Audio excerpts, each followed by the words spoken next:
All right, we're live. Okay. Stereo is here with us. Hi, Stereo. I don't know if anyone else is here yet. I guess I can just say, I'll do another notification that we're starting. That works for me.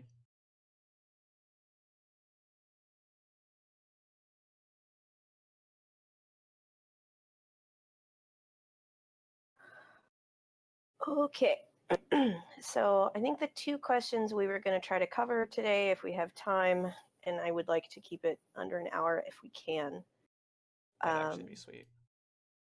So the first question here is advice for tank mains going forward, how to deal with crowd control, sleep, hack, and tank busting abilities more appropriately. I would also like to know about aggressive versus passive tank play and how a balance can be met with each composition. So certainly in the current meta, Doomfist has been getting buffed and buffed and buffed little by little over the past 6 to 8 months or so, and has he gotten really pretty been buffed good. that often? It's like it's been tiny little things. Like he never got like a big we're making Doomfist. They fixed Yeah, some bugs. They fixed a lot of bugs. They improved the speed on Meteor Strike, and they gave him an extra 5 shields whenever he lands an ability. I think that's it, though. Yeah. They tightened the spread on the hand cannon. They tightened the spread on the hand cannon, and they changed it from 4 pellets that do 11 damage each to 11 that do 4 damage each, or something like that. So it makes it yeah. So it made the hand cannon very, very, very, very slightly less good against armor, but it became a lot more consistent against squishies. Yeah. So the upshot was kind of that that the hand cannon got it became better to use on squishies. And then I think, just like, I guess while fixing bugs with him isn't exactly a buff in the sense of like improving his playability intentionally because they thought he was balanced too low, like it's still a practical it's still a practical buff if it removes something that made him very difficult to get value with. Yeah, so I mean, because I tried to play Doomfist when he first got released, and I was like, this hero's fucking busted. He was the hitboxes for you to do damage were way too large. So sure. But then when they changed it, it was just like you had to hit someone like really specifically, and so that I think actually right now his punch hitbox is skinnier than his actual just like regular person hitbox. I have seen demonstrations of him getting through doorways that he couldn't walk through because he was being body blocked, but could punch through without hitting the person who is body blocking. Just he gets by with the punch, which is kind of ridiculous. But in any case, Doomfist is significantly better now than he was 8 months ago. And Sombra has gotten a bunch of buffs, and obviously Ana has gotten better. Like she got a bunch of small buffs and then the big buff with the nano boost. Meanwhile, Mercy had the nerf, so Ana is much more of a factor, which means sleep darts and anti-nades are much more of a thing, and it's a lot easier to catch a sleep dart or an anti-nade as a tank than it is as a much smaller hero. Mei got buffed, and she can be a big problem for a lot of tank heroes, especially the ones without mobility, or Mei is really good can be really good against D.Va. She's amazing against Hammond. Yeah, she's better against Hammond. She's probably like, other than maybe Sombra, like the biggest counter to Hammond is just a Mei because you can't roll away. Yeah, because his movement abilities are momentum based. It really screws him up. But I guess the conclusion is that a lot of heroes who have abilities that can really make tank heroes have bad time have been either introduced or buffed, or like directly buffed, or have been kind of sideways improved just by the changes in the metagame that made them more popular, which then means that that there's more of them around causing problems for tanks. So I think that's generally what people are talking about when they're asking, like, what do you do as a tank these days?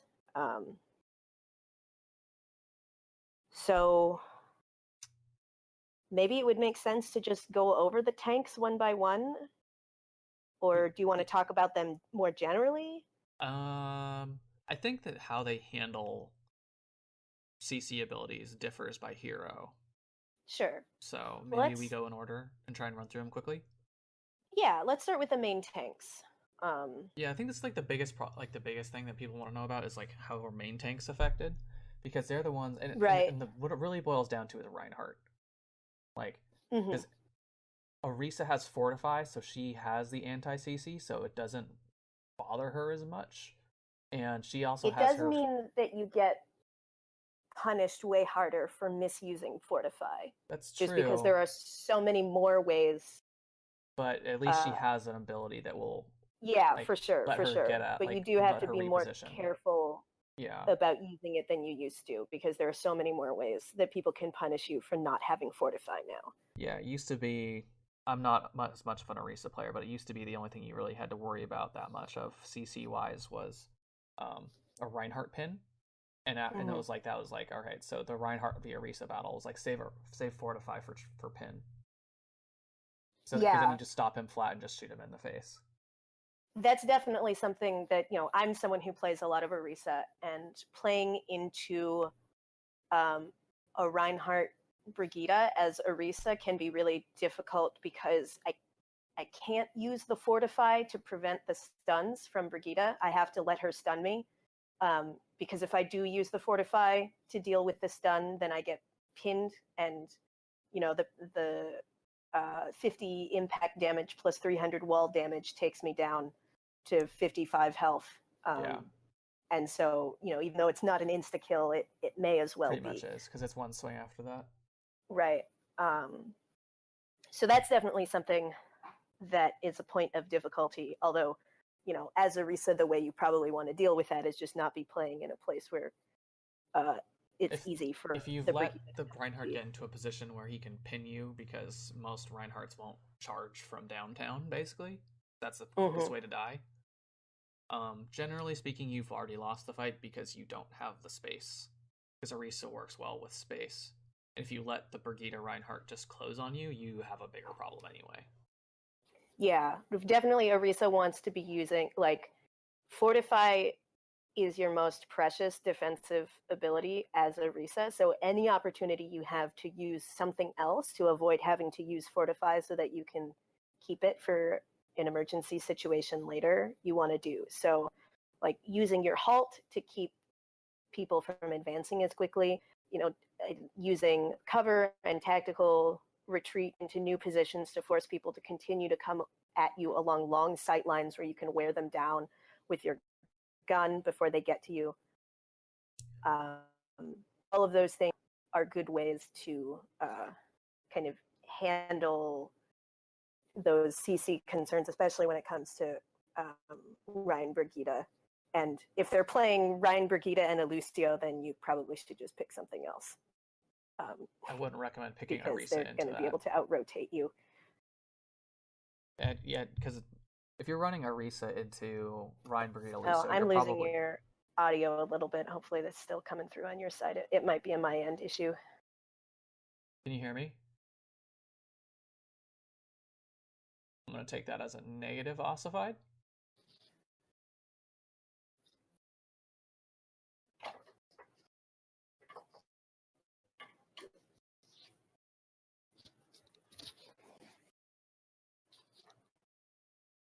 Let me know when you can hear me, though.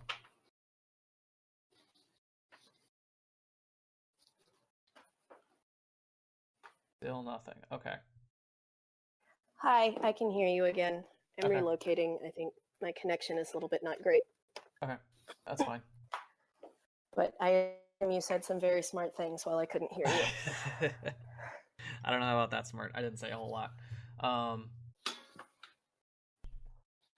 But yeah, I think the conclusion that Orisa is the hero, is the tank that's going to have especially the main tank, who's going to have the easiest time dealing with CC heroes is, there's not much more to say about that. She has the only ability that will... anti-CC. Yeah, she has an anti-CC that also does 50% damage reduction. Yeah, she has more things to worry about that are CC, but she at least still has one, whereas Reinhardt doesn't. But Orisa's so situational because she gets absolutely run over by Goat's comp. So, like, she's used to work, and she probably still does, actually. You just don't see it a whole lot right now. But she's the anchor for a lot of the anti-dive comps, where you see, like, the Widow Junkrat comps. So, and that probably still works against dive. I can't imagine that that's really changed much, even though they nerfed the size of the pills and increased Widow's grapple hook cooldown. I still believe that that's fine. Although, I guess they didn't change Mercy's damage boost either, so that doesn't really affect it. But I would assume it would still function similar to how it did during Season 1 of Overwatch League. But in any case, main tanks and how to deal with CC. Well, as Reinhardt, you're going to have a lot of issues because that's kind of your job a little bit, is to soak up aggro. So you soak up a lot of the CC. I think one of the biggest things with Rein is just, I mean, how much, and this was kind of asked as part of the question too, is you do need to moderate your aggression a little bit more, or at least you need to know what things are going to be able to screw you up and force you to drop your shield and be prepared for those things, which means being more careful about having cover to duck behind when you need it, and being more sure that you have backup before you can go too aggressive. It also means perhaps responding more aggressively to seeing enemies use the abilities that can be used against you, because you have that limited window to be aggressive, and playing around those becomes more important in terms of your timing for engagement. Yeah, I would actually agree with that 100%. Is actually tracking enemies' ability usage or their resource management is probably the best advice I can give on how to handle it. So if you can, like, bait out a Brigitte stun, and you in theory should be playing with a Zarya if you're playing Reinhardt. If you're not, I'm sorry, you're going to have a horrible time. Like, that's just kind of how it works. Like, I just don't understand the Rein Diva combination, especially nowadays with Brigitte in the game and just the amount of stuns. You're just not going to have a good time if she's your off tank. She can contest the high ground for you, so if you want to run like a split thing, like on Gibraltar A, and she can contest box, like she can contest blue box, and Rein can contest the cart. But that's a pretty niche thing. Like, you're not going to do that a whole lot. That doesn't happen on very many maps where you need to contest both on low and high ground at the same time. So, but if you're going to run Reinhardt, you generally want to run a Zarya with him. And so that'll help soak up a lot of the CC you'll absorb, is he'll bubble you, in which case you need to be very, very aware of the enemy cooldowns. If they're up... And your friendly cooldowns too, right? Yeah. Like, you should know when your Zarya has a bubble available, ideally. I mostly put that on the Zarya player. She should be calming with the Reinhardt on what the status is of her bubble. Like, I should probably record some VODs to give as some examples, but then, like, the amount of times that I am playing Zarya and calming my bubble status with my Reinhardt is, like, constantly, because he gets... Yeah. Because I'm a very aggressive Zarya player, so unless I need to use a bubble in the backline to peel for someone who is going to die otherwise, like, there was an example, I think in one of my VODs that I have from last season, where a Bastion flanked us, and he solo ulted the soldier I had on my team, and so I bubbled the soldier, and then we deleted the Bastion. But, like, that kind of thing. Like, okay, crap, we need a bubble here. Like, 90% of my bubbles go on my Reinhardt. I definitely agree that, it is part of Zarya's job to let the Rein know when her bubbles are available and when she had to use a bubble for someone else. I guess I always take the perspective of anything that your teammates are doing to enable you are awesome things to do, and those are the things that make them good players, and improving your gameplay. Like your gameplay isn't improved by your teammates playing better. So the way that you would improve as Ryan in that situation is being able to internalize that bubble cooldown and having the awareness of when the bubbles are being used as much as possible, because that means that you can play well in the situations where your Zarya isn't doing the comms as well, or maybe has forgotten to mention it. Just like being ready for it, even when the Zarya is doing the comms well, knowing that it's coming and being ready to respond to it as soon as she's ready, is always better than being kind of like completely not thinking about it until the Zarya says something, right? Yeah, one tip for tracking your Zarya's cooldown is if she is bubbling you and you Fire Strike immediately, her bubble comes off cooldown 1 second after Fire Strike does. Oh, that's a good tip. I didn't know that. Yeah, because if I remember correctly, Fire Strike has a 7-second cooldown, and Team Shield is 8 seconds. Cool. So you can kind of time it that way if you're Fire Striking off cooldown. I don't recommend that if you're playing a lot of Reinhardt, especially as you move up the ladder, because if you're just Fire Striking off cooldown, the other Reinhardt will notice that and just shatter you. Mm-hmm. So, but most Rein players do at least have an internal sense of when the Fire Strike is available anyway. So knowing that it's about the same amount of time is still a useful cue, even if you're not. Yeah, it's roughly necessarily similar. Using it on. It's roughly a similar cooldown, so you can use it as like kind of a stopwatch for yourself. Mm-hmm. So if say you Fire Strike, or say your Zarya bubbles you Fire Strike immediately, and then you wait like 2 seconds after it comes off of cooldown, like your Zarya should have bubble for you again, kind of thing. So that way you're not Fire Striking off cooldown, but it's still like pretty regular.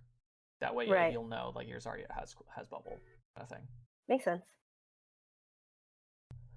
So other than, trying to coordinate well with Zarya, what do you think people can do as Reinhardt? We mentioned tracking the cooldowns on the enemy team. I think you have to be more disciplined on your own positioning as Reinhardt. You have to be very disciplined. Like, this game will punish you immediately if you have poor positioning now as a main tank. Like, it's immediate now because it's so easy. Like, the amount of cheap CC in the game, and cheap is a relative term, but I mean the amount of skill needed to pull off a Brigitte bash, which is the second hardest CC in the game after on a sleep dart. I guess that depends on how you feel about Sombra's silence, but kind of different because she still lets you shoot. But Brigitte gives you a full second, and it's an unskilled ability in my opinion compared to like a McCree flashbang that can miss. It has a much smaller hitbox. I guess Brigitte can miss too, but I miss plenty of shield bashes. I am a terrible Brigitte, and my shield bash AMA is really sad. Okay, so I should say that the hitbox is quite generous. And it has a relatively short cooldown, although, the hitbox is very generous, and it has a relatively short cooldown, although, of course, the cooldown is much less forgiving than it was initially.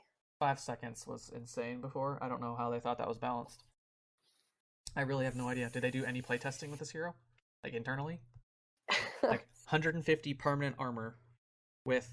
The amount of armor per second was just so busted. It was insane. There's no downside in it. I'm getting off topic, but this hero was so broken at launch. I cannot believe they thought this would work. Listeners, if you're interested in having a future hour of just Hibachi complaining about Blizzard's treatment of Brigitte, please let us know in coaching and educational content, and we can put that together for a future episode if you're interested. I can go on for a while about this hero. Not even kidding. So let's talk a little bit more about positioning, though, with Reinhardt. I think I agree with you. You have to be more disciplined, but maybe we could talk about some kind of more concrete examples to illustrate that, because it's kind of an abstract concept. I think certainly being very aggressive with Reinhardt is much easier to punish now? I think it'll depend, one, on your support line. So the biggest question with that is, are you also running, like if you're running a Reinhardt, your first question to yourself is, are we running a Zarya with me? If we're not, I'm already playing much more passively. I'm playing farther back. I know I can't be aggressive. I'm going to toss out fire strikes where I can, but I'm just going to try and play a bit farther back and stay, like, just try and give ground a little bit, like try and hold as much as I can. But when they start advancing, if they're playing Rein Brigitte into me and I don't have a Zarya, then just knowing what the bash distance is for Brigitte is really key, because if she starts advancing on you, then you need to be able to recognize that and just start giving ground, because you can't just give the bash away for free. You just can't let them bash you, especially if you know they have shatter. You need to be able to give that ground. So if you're playing Rein Ziva, you're already going to be a more passive Reinhardt. If you are running a Rein Diva but with like a Brigitte and a Lucio, you can be a bit more aggressive, because the Lucio can speed you away and the Brigitte can stun someone who's going to try and come up and stun you consequently. She can also mitigate some of the burst of damage that can come through during that second while your shield is down with her repair pack. Yes. Can be useful. Yeah, so you can be a bit more aggressive. It's nothing compares to the amount of aggression that you can pull off when you have a friendly Zarya with you if you're Reinhardt. Especially if you also have the Lucio and the Brigitte. Yeah, if you have the Rein, Zarya, Lucio, Brigitte, you just basically just press W. So when we talk about playing a little bit more passively, can we talk about what that looks like, especially on attack? Like, would you say it's a little bit more of a slow approach? I think it's definitely a slower approach. How would you change your pathing, perhaps, if you're, playing as a Reinhardt with fewer heroes who can directly support you and prevent you from getting batted around like a beach ball? I think what you want to do is slow play it, and this now depends on who your supports are and who your DPS players are. Because if you were playing, like, to slow play a Reinhardt, like a Rein Diva comp, you probably want to run pick characters. So, like, you could run Roadhog as like a triple tank kind of thing. He can try and get a pick off on a squishy by flanking. You treat him as a DPS in this comp. You run a Hanzo, you run a Widowmaker, those kind of things. Or I guess you could run a Sombra. Not necessarily a pick, but she can hack the enemy Reinhardt, so it'll make it easier for you. Or she can hack the Brigitte, who would try and stun you. In which case, it'll give you 5 seconds of free reign. But in my opinion, you would probably slow push it in this case, so it doesn't even matter if you have a Lucio. Oh, that makes sense. It does seem like, one of the things that I always talk about with Reinhardt, and particularly the difference between Rein's shield and Orisa's shield, right? Because Rein has 2,000 shield health that lasts until it's worn down, or he has to drop it to regen, right? And by comparison, Orisa has the shield on a cooldown. So Reinhardt always has to be more careful about his shield taking damage, because every bit of damage he takes to the shield is more time he has to spend with the shield down to regenerate. So I always think of Reinhardt's shield as, shields in general are not there to soak damage. They're there to provide space and opportunities for your teammates. But I always conceptualize Reinhardt's shield in particular as the tool that allows you to get within the range that Rein can start doing damage and drawing aggro as the big scary German man with the big hammer that bats you around everywhere. Yeah, I would agree with that. There, I think, are some implications about how you have to approach shield management when you are playing Reinhardt and you need to play a little slower, right? Because it means that you have to get more value out of your shield. If you're playing Rein, Lucio, Zarya, Brigitte, you can just run in a straight line at the other team and, shield hop your way there, and they can throw all kinds of damage at you, but you're likely going to get there with taking minimal damage, because you've got the bubble, you have the speed, and so you can cross that gap and generally the amount of shield health that you have isn't a huge concern. Like if you took a little bit too much poke damage before you go in, like ideally you wouldn't have done that, but you don't get punished too hard for it when you have the tools to get there quickly and you have those additional protections from your Zarya and your Brigitte. But when you don't have that, I think, and you have to do the slow play, it makes it that much more important to know that when you're using your shield, you're actually protecting someone, and you're not doing it at a time when everybody could just be standing behind a wall and not be taking damage that way, so you preserve your shield health. Because when you do the slow play as Rhyme, like he's not as ideally suited to that play style, and so you have to get as much value and like efficiency out of the shield as you can, because otherwise it's really easy to end up losing it because you have to make that slow progress forward, which means you're going to be taking more shield damage. Would you agree with that? I would agree. Yeah, you need to make sure that you're actually getting value out of when you're using Reinhardt's shield. So like, is one of your teammates utilizing the cover that you are creating? Because if you're just standing there out there in the open and blocking nothing, then you're just wasting shield. Because you're wasting shield uptime. And to be clear, it's always a waste whenever you're doing that as Reinhardt.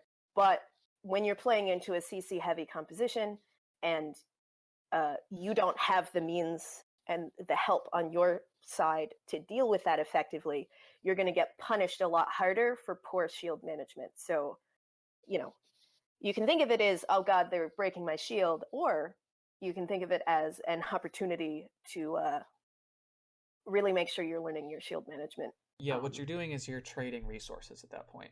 So think of it that way, is you're trading your shield resource for space, usually. For space, for ground. You're basically taking ground from the enemy. That's what you're doing. You're trading your shield resource for physical locations on the map. Which is why standing in one place with your shield up is often not providing any value at all. There are times when it does, right? If you are standing in one place because you are shielding your high nooning McCree, then what you're buying at that time is not space, but time, right? Mm-hmm. Time and safety for your McCree. But in many cases, the shield is something that you're trading for advancing space.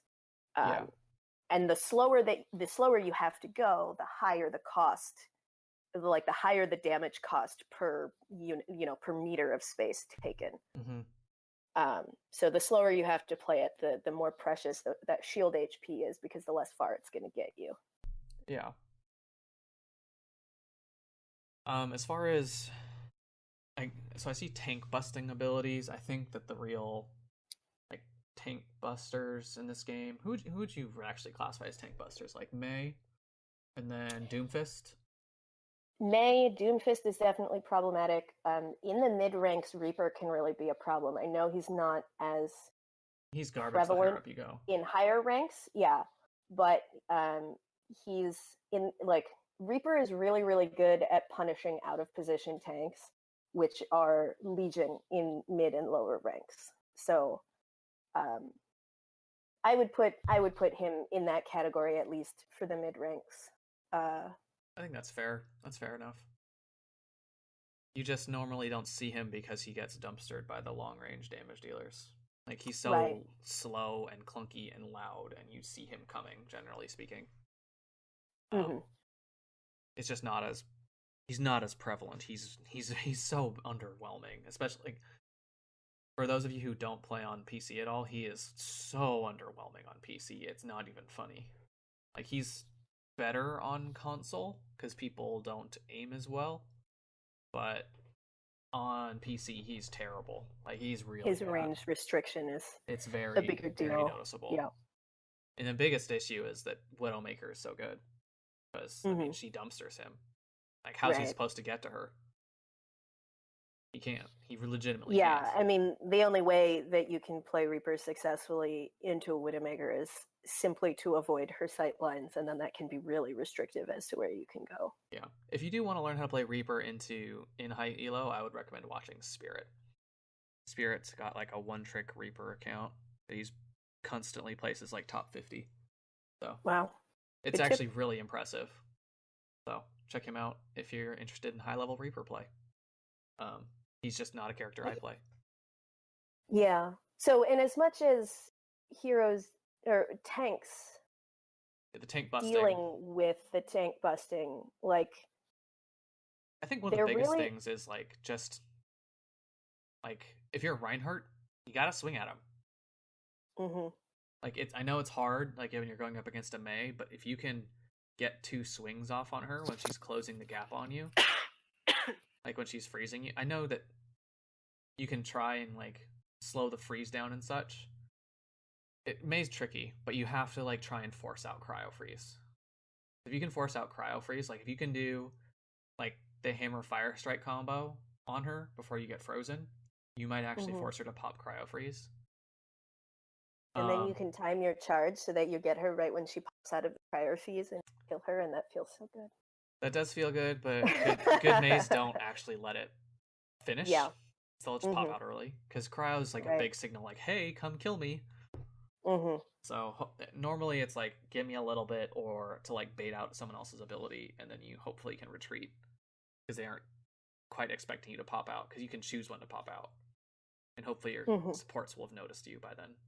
But, I just think that attacking those tank busters is like forcing them to retreat is probably the best thing you can do, is if they get on you. That's really tough against Doomfist. He is insane.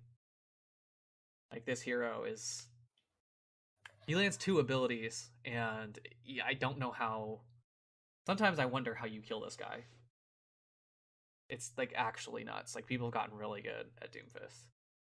Yeah, I'll be interested to see what they do with him, because it seems to me like there has been something of a convergence of like, he had a lot of small improvements rolling in, both in terms of bug fixes and small buffs, like we said, and people have gotten better at him, and the meta has shifted to heroes that are that he's better against. So it's like all 3 of those things are happening at the same time, which I think is why has been this kind of perception of a sudden shift of Doomfist from being like trash to Doomfist being amazing and oppressive, and it seemed like it changed basically overnight. Well, so Seagull talked about this yesterday, actually, of why Doomfist is meta now. And so when Doomfist was released a year ago, Doomfist was actually like really bad against the dive comp. Like, he's bad in and against dive comp, like traditional dive comp, so like Genji Tracer comp. Eventually what happened is that Genji kind of fell out of dive comp because he's very fragile. Like, you need to be, it's a meme, but Genji does need healing. Like, he needs it a lot. He's very fragile. He's not Tracer. He doesn't have recall. He doesn't have blink. He's only got 2 escapes.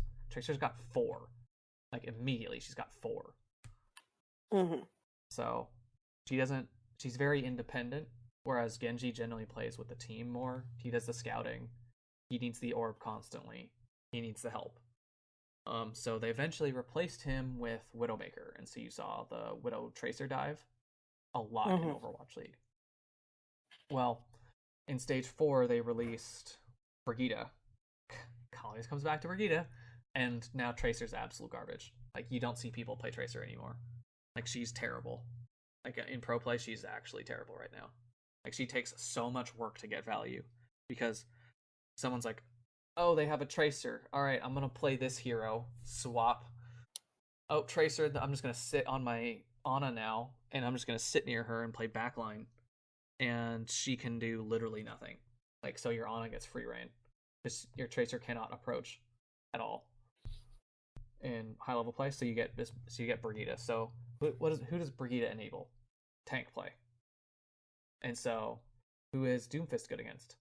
Tanks. He's really good against tanks. They cannot handle Doomfist because he can hit all of his abilities super easily. So yeah, I mean, the best tank against Doomfist probably is Orisa, but she's not really like a counter to him so much as she can like manage him better than the other tanks can, because she has abilities. She has the anti-CC abilities, but what happens against that is he engages from high ground with Seismic Slam onto an Orisa. She pops 4 to 5 so she doesn't get deleted. and then he just uppercuts and punches out, and he's gone. And now Yarisa doesn't have Fortify, and he gets his cooldowns back in 6 seconds. Yeah, which is why, I mean, you know, she can use the halt against him too against some of his abilities to cause him to miss them, which can be useful. That's actually huge. He doesn't get the shields. Not getting the shields is a big deal. But Doomfist moves really fast and halt moves really slow. So, like, your awareness and prediction have to be really solid to be able to pull those off. So it's primarily the Fortify that gives her some ability to deal with him. But as you said, he can still get out. It's not a guaranteed kill on him or anything. It just prevents her from getting insta-gibbed, and the cooldown is longer, so he can come back, or his teammates can come in and punish the Orisa for not having the Fortify. I think which, that's like as the we bigger mentioned deal, before, is now she's out of position. Because as we mentioned before, the Fortify is her most precious defensive ability. So, like, even forcing her to use it can be a pretty big win against her. So, I guess we were talking about Doomfist for tank busting. How do we deal with the tank busting stuff?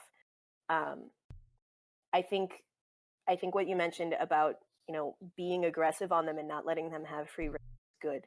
I think you also have to let your team know that you are going to need help dealing with them, and that you're going to have to address them, whatever tank buster issue you're having, so that hopefully your teammates can play a little bit safer. Like, hopefully they can understand that, you know, the shield isn't going to be up all the time because you need to be swinging on them or whatever. I think none of those things are guarantees, but I think a big thing with those heroes is, again, it comes back to tracking their abilities. So, like, you have a very short window on how to handle Doomfist. And I'm coming at this from, like, a higher level perspective. So, like, lower levels, if you see a lower level Doomfist, like, those Doomfists will sync kit. And so, quick aside, when I say sync kit, it means you've used all 3 of your abilities within a 2-second span. So, like, they want to use the entire combo, like, right away. And so then they have nothing. And then you're left without seconds. Anything for a few seconds. So like, if you're in a game with me and you hear me call, like, Doomfist sunk kit, that means he has no abilities, he's got nothing, and we need to jump on him now, kind of thing. So he has no escape abilities, and he's got no way to get out of where he is. So that means you need to focus him. So, that's one of my calls. I picked that up from, I picked it up from some video, or I watched someone play or something a while ago. Yeah, I think I think I have watched part of that Doomfist guide. It was really long, and I didn't make I think it was like that one Doomfist, like it was the comprehensive Doomfist guide or something. It was like an hour and 45 minutes long. Totally worth watching, by the way. I think I made it like 30 minutes in, and I was like, I've already reached my absorption capacity. I don't think I can continue quite yet. But someday you're going to teach me how to play Doomfist, and then I may go back to that. I will. He's actually very fun to play. Yeah, I had a lot of fun playing him in Retribution. That kind of made me want to learn how to play him. But I think the point about focusing the Doomfist when his cooldowns are not available is an important one. And I think that is a thing that is common amongst all of the so-called tank-busting heroes, because the reason that they're able to go against tanks is that they have some sort of survivability, right? Like, Mei has her cryo and her wall, and she can take away the tank's movement abilities. Reaper, as we mentioned, is not great in the higher levels, but in mid levels, he is pretty good against tanks, and he has an escape to get away, right? And he has the self-heal that is very effective when he's shooting big, beefy bodies. And in all of those cases, even Sombra, I wouldn't really call her a tank buster exactly, because her gun is terrible against armor, but a lot of the tanks are very reliant on their abilities, so getting hacked is a problem, and she can be a significant harassment issue. and she's very slippery and is easy to escape. But I think in she's much squishier, so she doesn't really fall into the category that I'm really thinking about. I think But that she's important to think about though, because she's becoming more popular, and she disables tanks to a degree that most other heroes cannot do. So it's important to for think about. sure, So yeah, I think so. Although I guess I was really thinking more about face to face with tanks and come out on top. yeah, And she's not as much in that category. But I think that the general point about knowing when their safety abilities are not available to them and focusing them is a common point amongst those heroes who can get up into a tank's face and really make their lives hard, because they have that common feature of being able to be survivable uh, in that situation where they're going head to head with a tank. So catching them without the ability is like really key. yes, like Also it's true why, of Brigida, right? And I yeah, guess now that I'm thinking about it, all of the heroes that I'm mentioning, 250 HP heroes rather than 200, and they all have some sort of self-healing ability. Or yes, yeah, yes they do. Yeah, Brigida, Reaper, May, Doomfist. yeah. Yeah, those are like the big ones. hmm So yeah, being like calling when those cooldowns have been burned,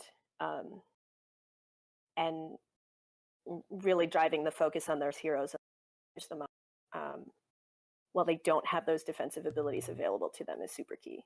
Yeah, I think that's why Doomfist will never be that meta, like in Overwatch League kind of thing, is because Focus Fire is so good. And Mm-hmm. yeah, this is an issue on ladder because you won't have the Focus Fire, so you need to do what is best for you. So if you're getting Mm-hmm. bullied by these CC heavy heroes, the ones that take away your ability, you need to play.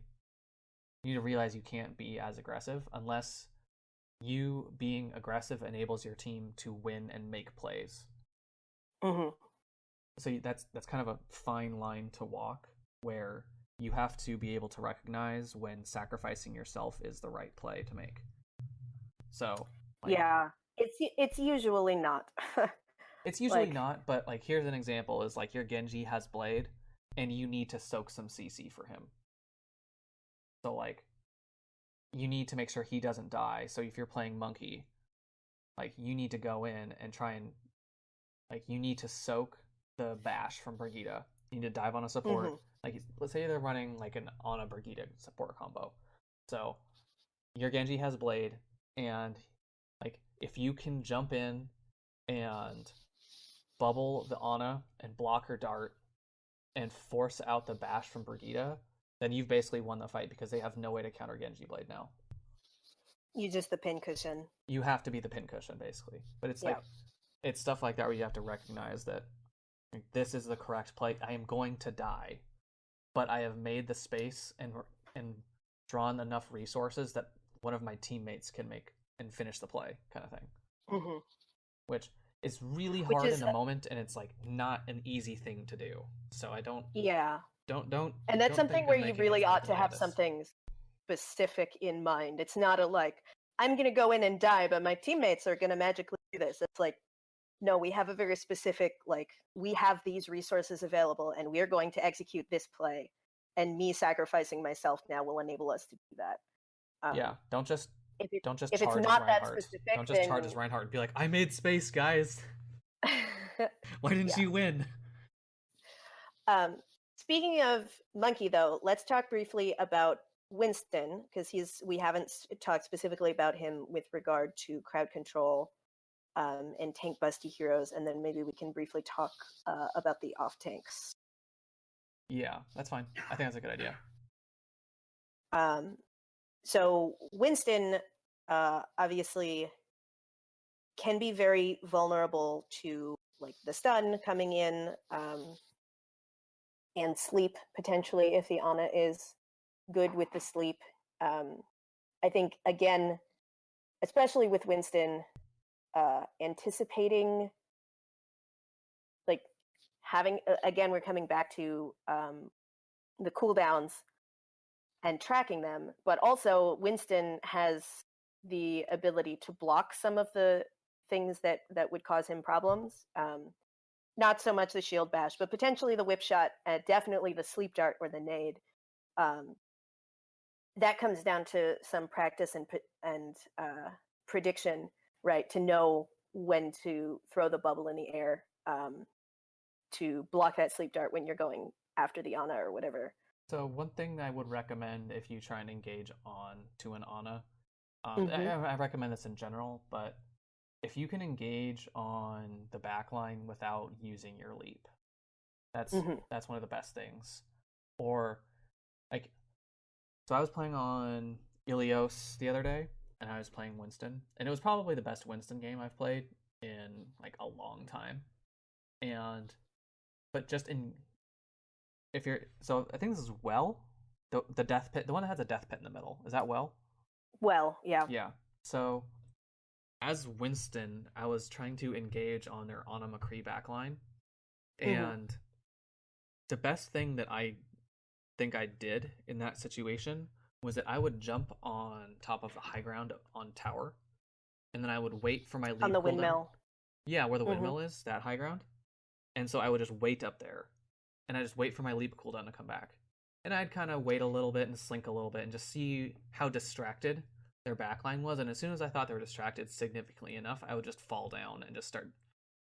You zap a little bit and then you drop bubble immediately, because Mm-hmm. most of the time backliners' immediate instinctual reaction is to try and CC you. So you drop bubble, you make sure it's between you and them, or in a place where you can like bubble dance around it. And Mm-hmm. so in that case, like I got a lot of value by just engaging without my leap, and if I got caught by the CC, I can leap out immediately and I'm fine. Right. You don't have to wait for it to come back, which can That'll really um, mess with you. really be deadly. And in case anyone is not familiar, the technique of using your mobility ability to get on high ground and then waiting for it to come back before doing anything, as a especially as a tank with mobility, but I guess as anyone with mobility on a cooldown, um, is referred to as staging. So you might hear people talk about that on, I don't know, you'll hear Jane talk about it or whatever. So um, if you weren't familiar with that term. But yeah, I guess this comes back basically to the same thing that we were talking about with Rhine, which is that you have to be a lot more disciplined about your positioning and about your ability usage. And staging has always been a good idea with dive tanks, like the ability to contest the high ground and then potentially go down to the low ground without the use of your mobility or ability, because you used it previously and have waited for it to come back, has always been good, because it as you mentioned, brings you back the Gives you options. makes it so that you can, yeah, it gives you the option to escape anytime you need to, instead of having to wait the full time for the cooldown to come back, which is can be a really big problem, right? Like if you're Winston, and it used to be that you could dive in the back line, bubble dance, and survive until you get your cooldown back and jump out. But now, if you get shield bashed, you can't bubble dance anymore, right? For a full second. And Winston doesn't have that much armor, and he has a really big head.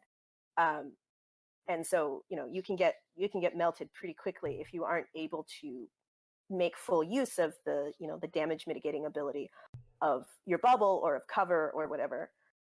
So I guess it's just another situation where being really disciplined and careful about your engagements, it just becomes that much more important. And it's always been important, but now that there are more CC abilities both available in the game and more CC heroes who are good in the current metagame, like it has just increased the importance of being very disciplined about how you're approaching your engagements and not wasting your abilities, and making sure that you have the stuff that you need to be alive. And that also applies to, you know, you don't try to jump in on the back line when you're not at full health or when you don't have your bubble, right? And those have always been important, but they're even more important now. You, as much as possible, want to go in with full resources, um, because you can be so heavily punished for not having those resources at your disposal.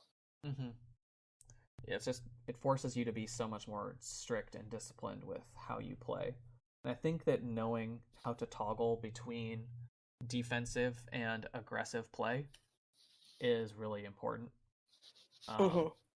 That is difficult to do.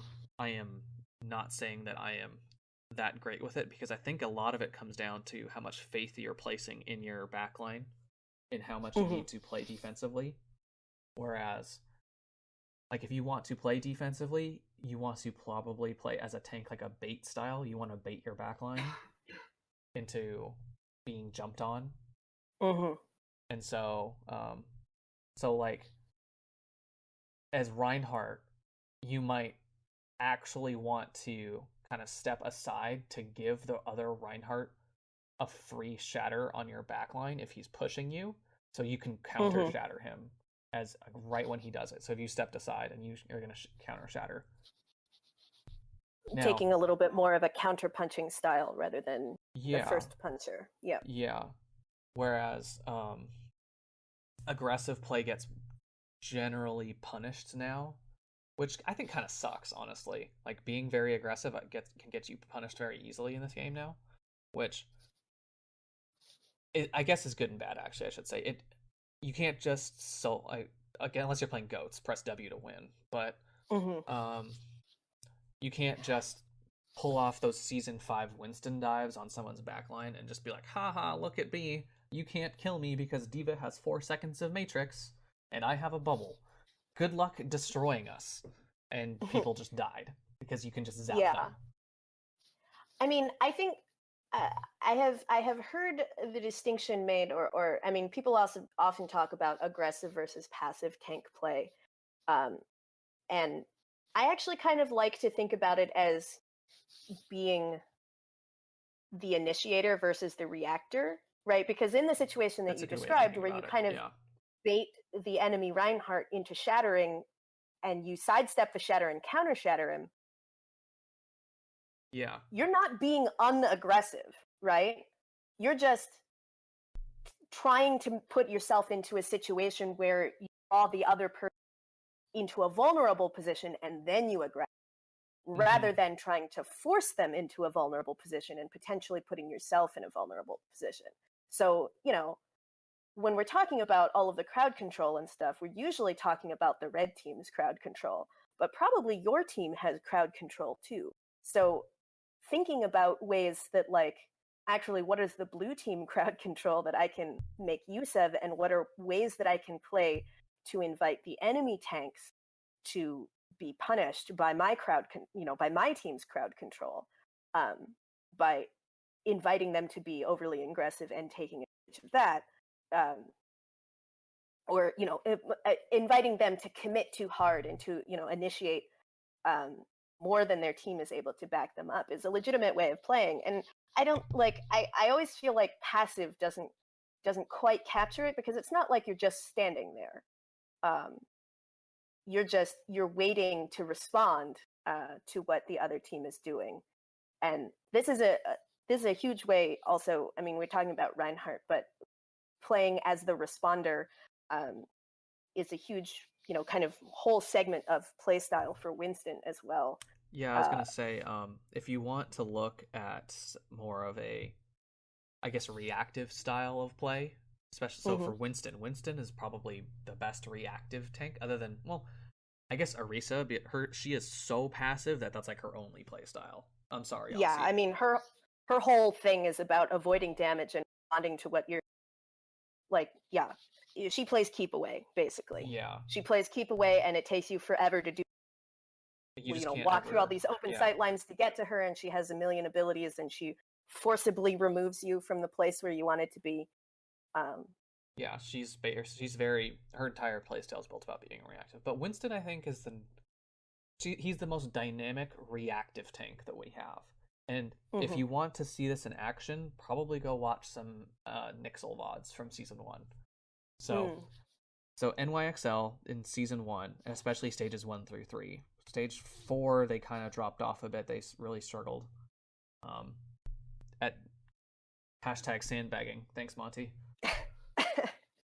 But if you go back and watch them, they were probably the best counter diving team in the league, and they would catch people in rotation extremely well. And that only comes about because they are reacting to something that the other team did.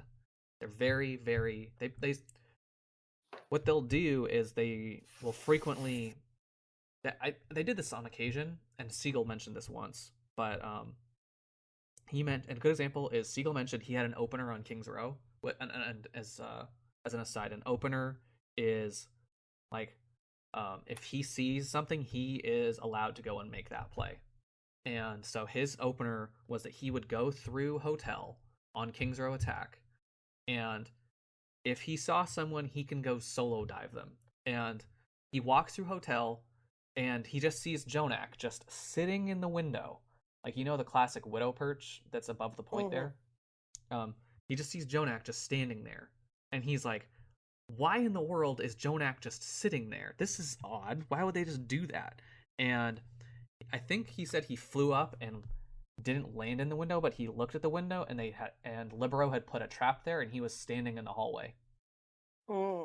So, because NYXL had never done that before, like they'd never put that on film, but it was something that they did.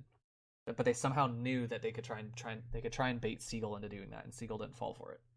But like stuff like that, where it's that detailed on plays in Overwatch League. But that's an example of NYXL trying to bait the other team into committing a resource, and then they respond to that and being reactive to that. Right. And they do play in position in a way to essentially encourage or draw out a particular error or force a rotation, like you said, and then take advantage of, no rotation is perfect.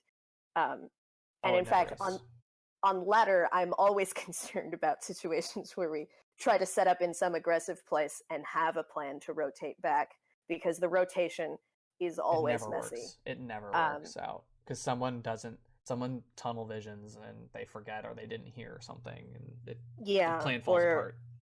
Yeah, like the rotation from, if you're defending high ground on Gibraltar A and you're defending like forward, up on the high box or on the like mid-level high ground, and then like you don't actually usually want to try to contest the cart there, because it's not a good place to be. You have to put yourself into a really vulnerable position, in the place where you want the contest to happen is after the cart has gone downhill, and then it has to go uphill, and then like you have like 3.5 layers of high ground that you can make use of to just rain shit down on whoever is trying to push the cart.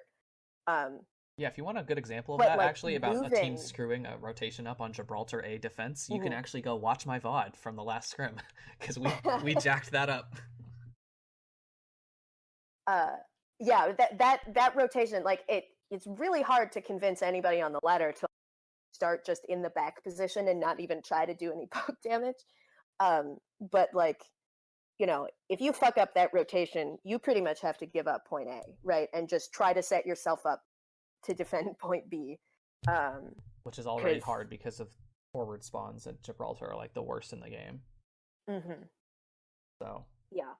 But in any case, I guess the point of the thing about counter diving and Winston is that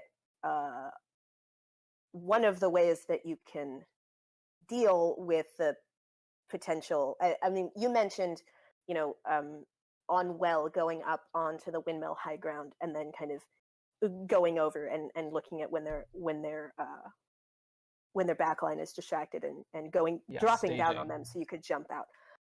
Another way that you can use staging as a tool is on defense, and instead of walking forward on the high ground and dropping down, you simply wait in a hidden position on high ground for the enemy team to walk underneath you and then fall onto the back line when they go past you. And potentially even do so when the rest of their team has maybe gone around a corner thing, so that you can be harassing their back line without even the front line being able to turn and have line of sight on you. And being able to do that with your leap available greatly reduces your exposure, and is a way that you can play in a much more kind of responsive way. And instead of trying to forcibly prevent the enemy team from coming into a space by making it dangerous, you invite them into a space and then make it dangerous after they've gone in. Yeah. I think there's a so if you as an example of an aggressive Winston dive that I would say would be a good call is if you can dive onto a high ground that is like directly above an enemy. So you're gonna lose you lose the leap damage, which sucks. You lose the leap melee, which is I think if you land right on top of someone, 80 damage. So that sucks. But if you can leap on someone, like onto the high ground, like right above them, and just zap them for a while, they still have to pay attention to you, and now you don't really get CC'd. Yeah, you don't get CC'd, and you have two methods of avoiding damage at that point, right? Because you can do the normal thing that you do on high ground and just back up so they can't see you if you need to, which you could potentially do if you had, a harmony on you and you just wanted to back up for a little bit to recover a little bit of your armor and then continue tickling. And you have the bubble, and those are ways that you can prevent getting taking too much damage and be able to stay alive until you can leap out, even though you use your leap to go in. Yeah.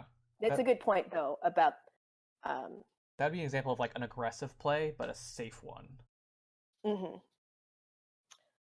Another one is potentially like if you are diving against someone who...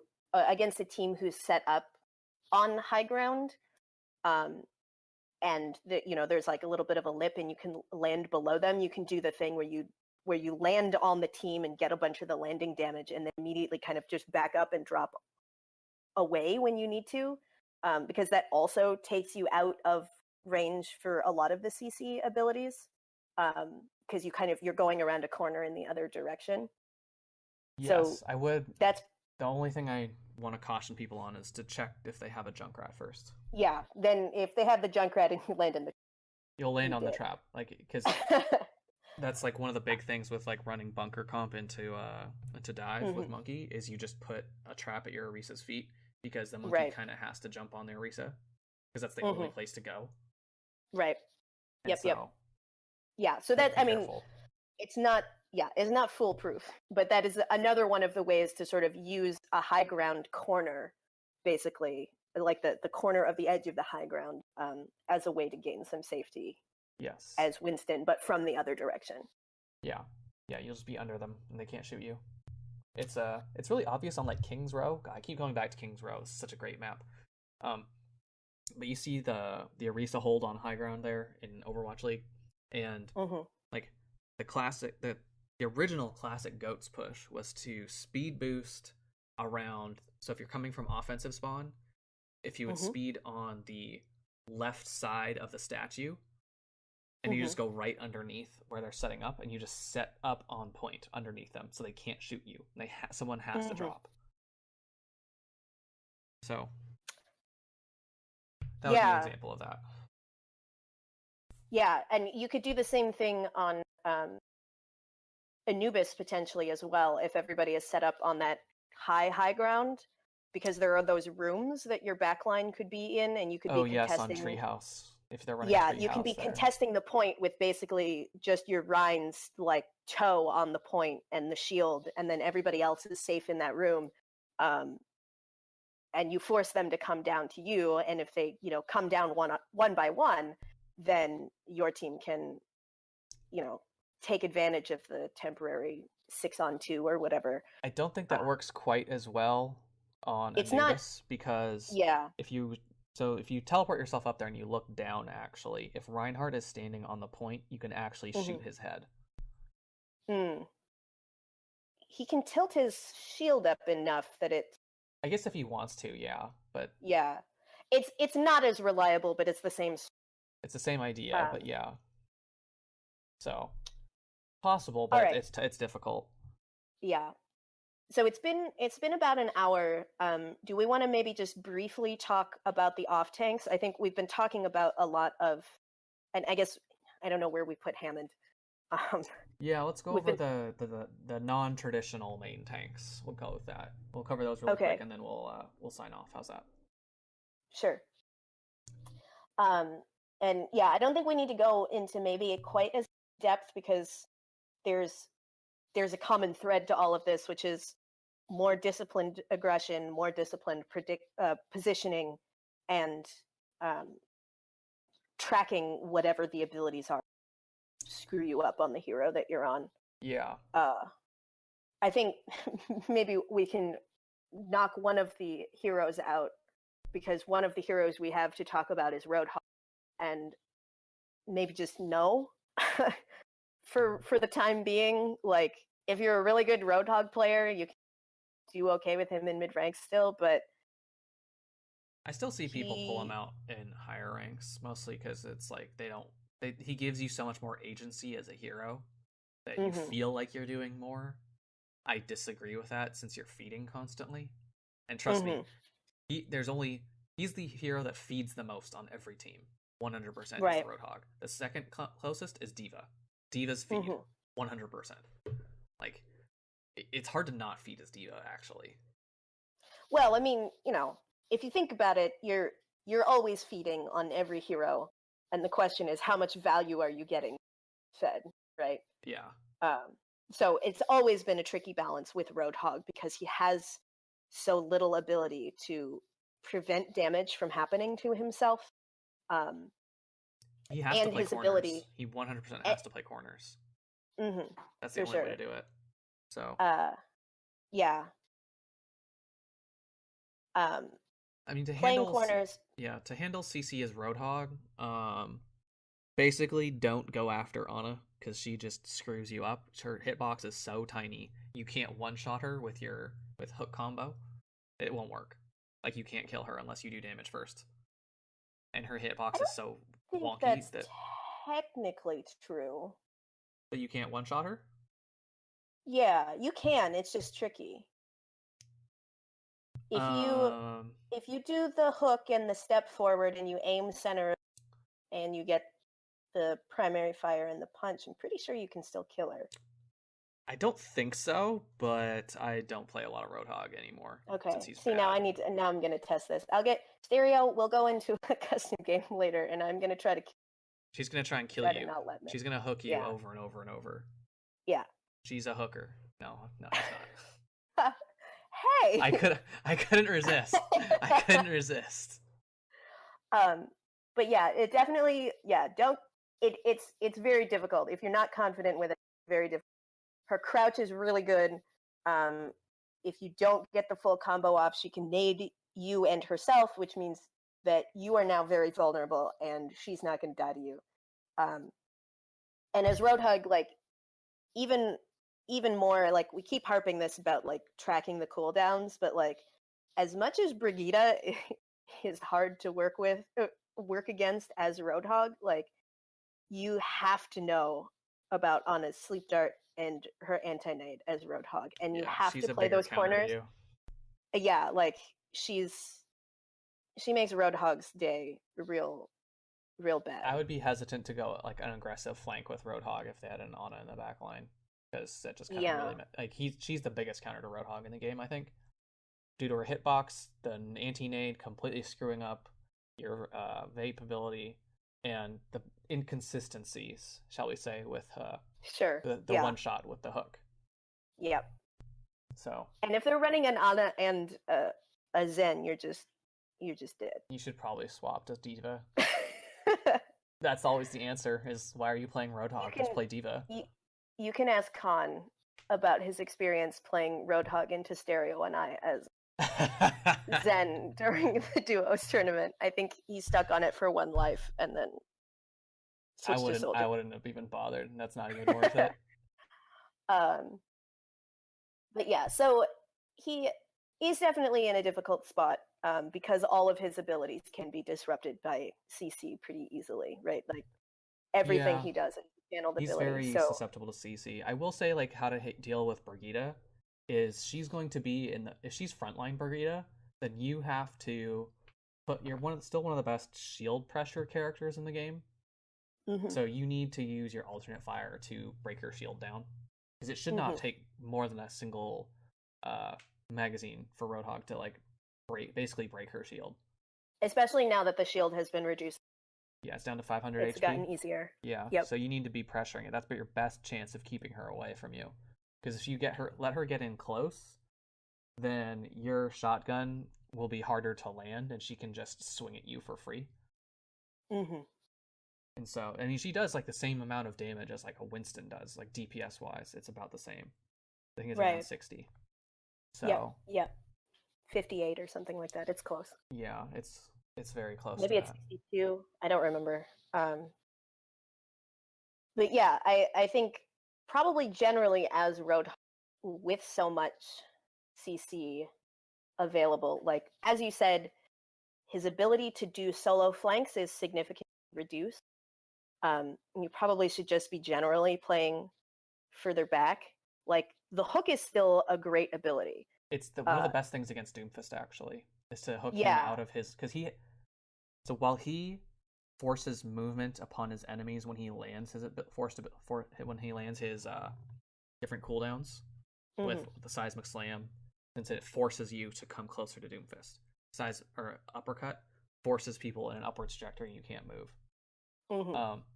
It also forces Doomfist to be very like predictable in his movements, because when he's going in with seismic slam, he either does a targeted or untargeted slam. This is a little Doomfist knowledge in case you didn't know. Sometimes you see the little blue arc. I don't know if you've noticed that, Ossified, if you've played enough Doomfist. The little blue reticle. Yeah, that shows exactly where you're going to land. Yeah, and you go kind of straight to it, right? Yeah, that's the targeted one. So you go pretty fast, but it's still in a straight line. And then the other one is kind of a little bit more of a loft. Yeah, it's slower, and you're not looking at like a blue target area. That's the untargeted seismic slam. That's very slow. You're just kind of floating through the air. So, that's one of the best times to try and land a hook, is he's on a forced trajectory himself. With the uppercut, he also forces himself into a specific trajectory. So you can land a hook then. That's also, and of course the uppercut, like even if you're the one who's cut, it doesn't remove your ability to use your abilities. It's not a stun. It's just a displacement that reduces your ability to airstrafe. If you're a squishy, you're probably dead though. Yeah. Well, but we're talking about Roadhog. Yeah, if you're Roadhog, you're fine. Don't worry about it. Yeah. But I would be trying to hook him during these, or if he's going on to a squishy, these are times when you can get really big value out of hooking him away from one of your squishies. It's worth noting, of course, that because Doomfist, normally has 250 HP and can have up to 400 if he's landed a lot of his abilities, like you can land the hook on him and he's got a sizable hitbox, and as you mentioned, the predictable movements. Predictable once you learn them anyway. You have to devote some time to learning them so that you can properly lead your hook. But it's going to be hard for you as Roadhog to secure the kill on that Doomfist by yourself unless he's already low. So that's another reason that like the kind of positioning a little bit closer to your team than you might have in previous metas where the flank hog was a little bit, he could be on his own a little more easily, is important because you can land that hook, but you probably need your teammates' help to finish the kill. Yes. Like, he will eat all of your shotgun pellets, but it's still only 150 damage, plus I think 30 for the hook and 30 for your punch. So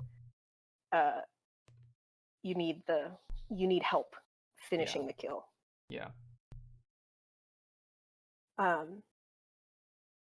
So I guess generally for positioning. Hacking, yeah. Sorry. Go ahead. I was gonna say for hack, you can't do a whole lot as Roadhog. You're kind of just a big moving target. You're kind of just alt battery for her. I would say get good with your left triggers then, like your alternate. Your alt fires. Yeah, that's your best hope against Asambra because she plays at a range that's farther than what you normally do damage on.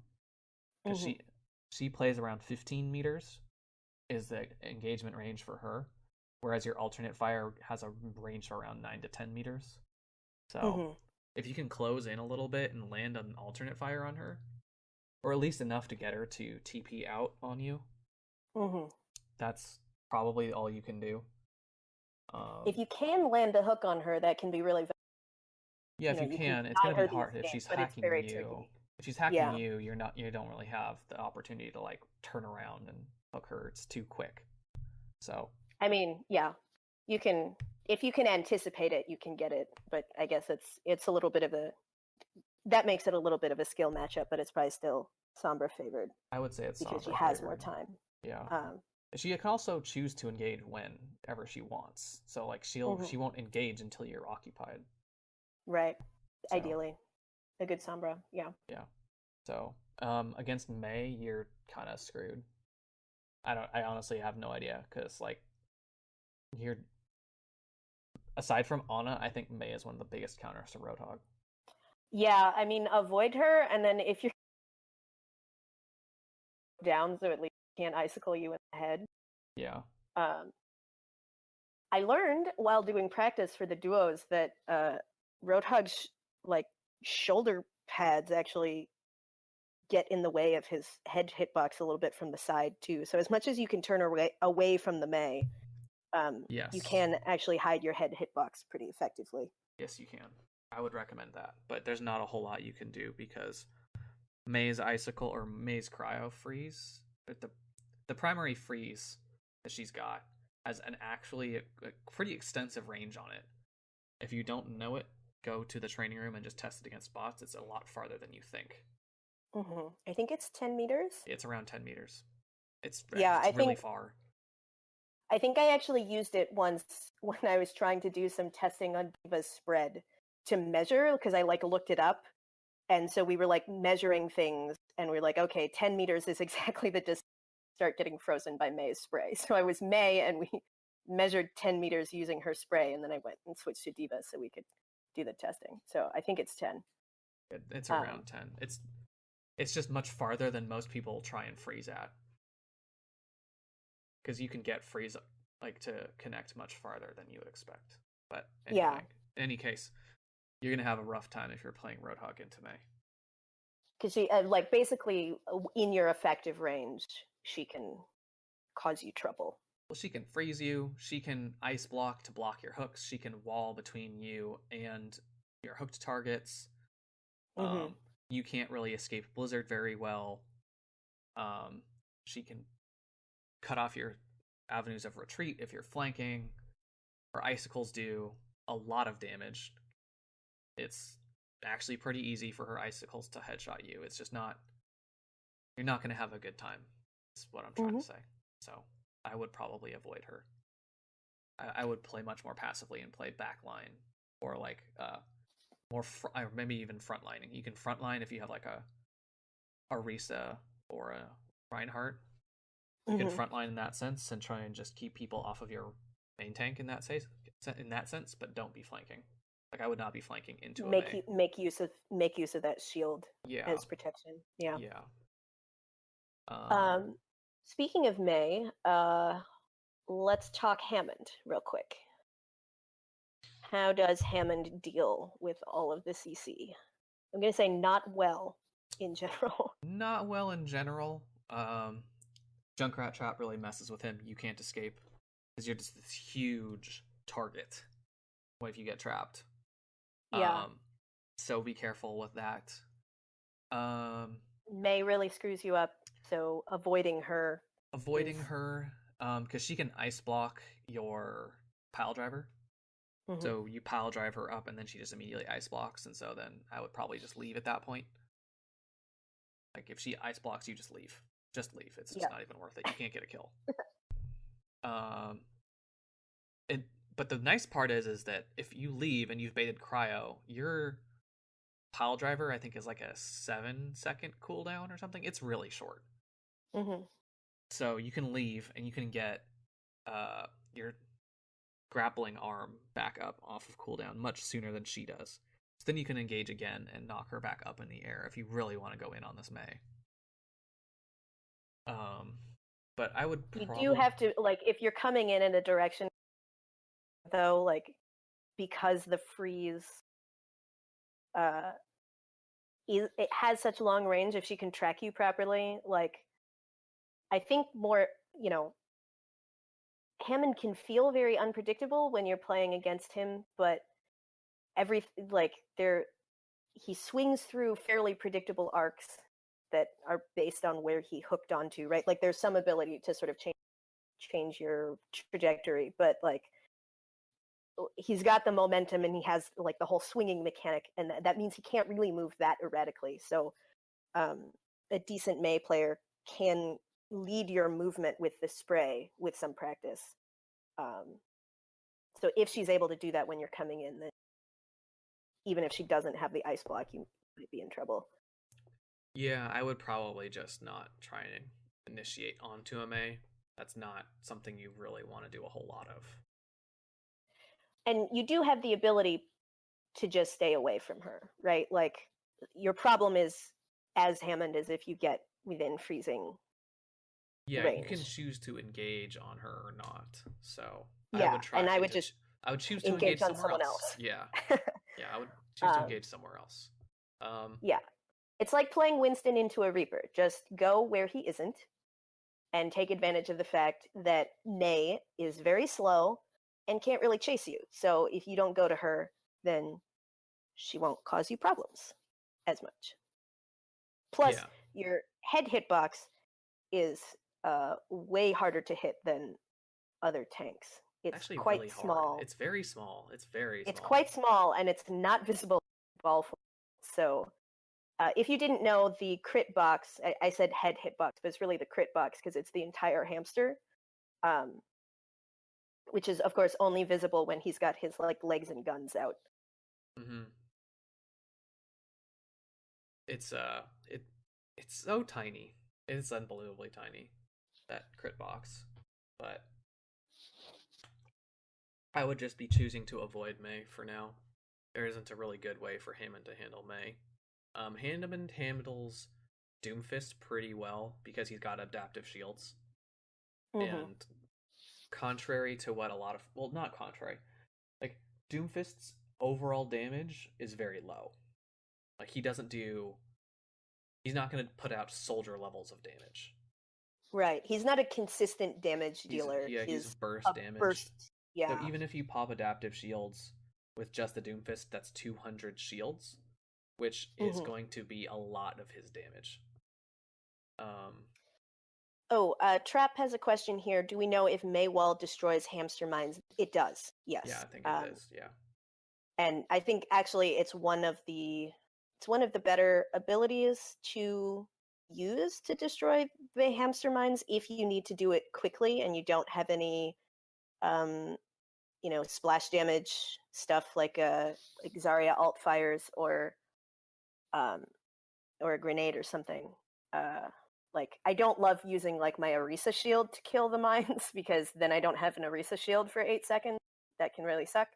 But Reinhardt can clear it with his shield, but I think that's a terrible use of Reinhardt's shield. Yeah, although at least he can clear most of it without his shield because he has higher health. But it's not. Yes, the Zen Trance also, although it is worth noting with the Zen Transcendence that because the way that works is that you are actually detonating the mines. If you pop your trance a little too early, then because it takes a second for them to arm, for the mines to arm, then you might not even be in trance long enough to kill all of the mines. Plus, you traded your very valuable ultimate for a relatively cheap one. Yeah. So just be careful about that. I guess any others? Hamster doesn't handle Sombra well. It's kind of like similar to the Roadhog idea. Like that's one aside from Mei, like Sombra's like the biggest counter to Hamster. So I think he has a lot of trouble with Ana as well. He's not as vulnerable to the anti-grenade as gets slept so easily. It's insane. Yeah, he's a sleep magnet. Like it's insane because so like the 2 dive tanks before had ways of preventing sleep dart in bubble, and they had matrix. This guy here is just like this giant ball. It's just perfectly spherical, and it's just you barely even have to aim. You just kind of casually throw dart in his general. Yeah, you just casually sleep him and then just walk away. It's insane. Yep. It's like, okay, this is pointless. Not pointless, because if you can knock her up in the air and then like let your Winston, Diva, and like maybe your Genji or something just dash through her and land on her, she's dead. Right. But But again, it's a situation where you have to be very careful playing around. very, very coordinated, very cognizant of enemy cooldowns. Yeah, learning to listen for it, especially, as hamster, uh, you're not necessarily going to be in a place to see her use it because you can move around so quickly. You can swing around the corner and dive on her. So you want to be aware of what it sounds like so that you have the cues even when she's not on your screen. Yeah.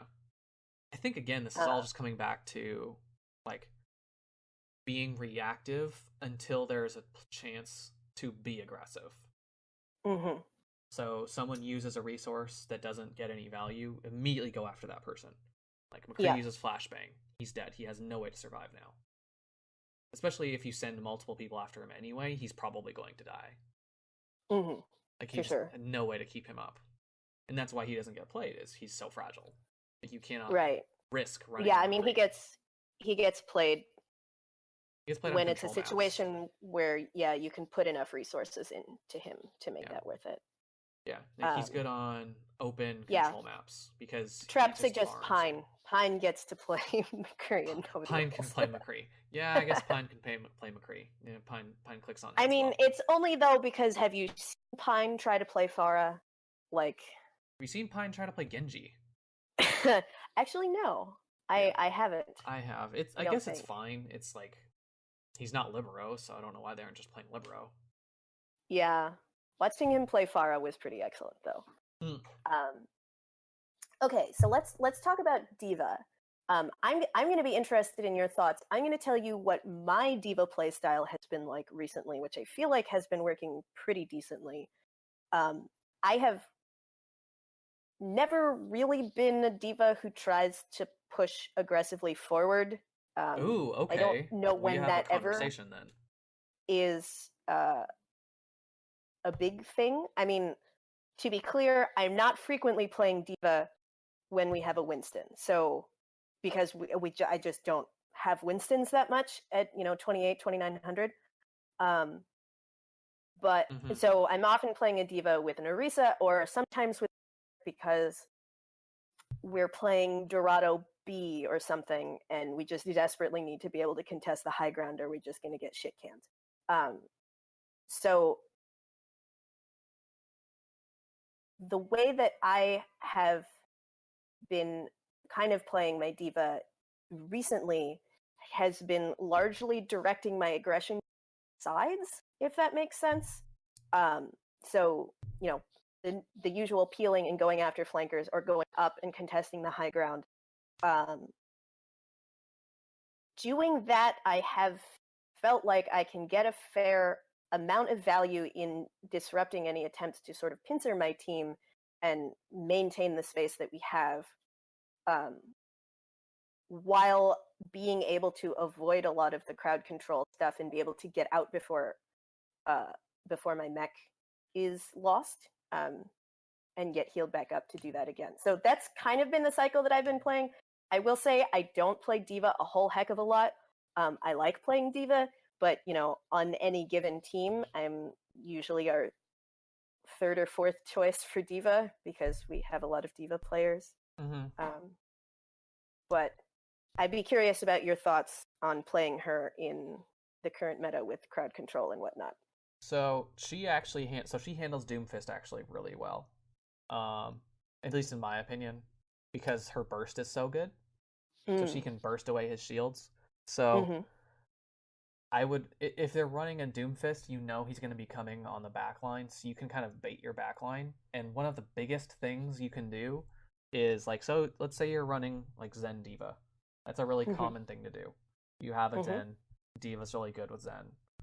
Diva peels for Zen. Zen gives her Harmony and gives her Discords to go shoot things. Everybody's happy. Really big thing is actually to, like, if their enemy team's running Doomfist, is you bait your Zen. Now, you have to have a lot of trust in your partner that they will come and save you when the Doomfist inevitably comes for you. But Doomfist actually cannot kill a Zenyatta with a fully charged Seismic Slam into an uppercut. It only does 175 damage. So he needs to use the hand cannons. So one of the best things to do is you just matrix your Zen. It's just like Tracer. You matrix the Zen. He tosses a Discord.